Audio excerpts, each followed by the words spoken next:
महर्षि व्यास का अंतिम रहस्य। गहरा, कम कहा गया वैदिक रहस्य। बद्रिक आश्रम की रात थी। आकाश निर्मल था, पर महर्षि वेद व्यास का मन अशांत। महाभारत लिखने के बाद भी उनका हृदय भारी था। उन्होंने ध्यान में देखा, हजारों युद्ध, लाखों मृत्यु, और बीच में धर्म खुद लहू से भीगा हुआ।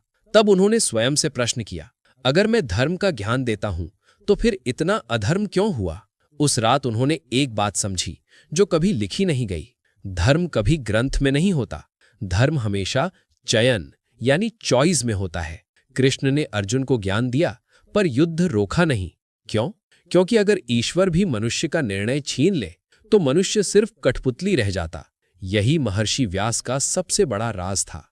ओम। भगवान मार्ग दिखाता है, पर कदम चलना मनुष्य का कर्तव्य है। इसीलिए महाभारत में कोई भी पूर्ण निर्दोष नहीं। युधिष्ठिर झूठ बोलता है, भीष्म चुप रहता है, द्रोणाचार्य मोह में बंध जाते हैं, और कृष्ण सब जानते हुए भी सब कुछ रोकते नहीं। व्यास जी ने जाना, ये कथा युद्ध की नहीं, ये जिम्मेदारी की कथा है। और इसीलिए उन्होंने लिखा, जो अपने कर्म का भार ईश्वर पर डाल देता है वो अधर्म से बच नहीं सकता। उस दिन के बाद महर्षि व्यास ने कोई नया ग्रंथ नहीं लिखा, क्योंकि सच लिखने से नहीं, समझने से खुलता है।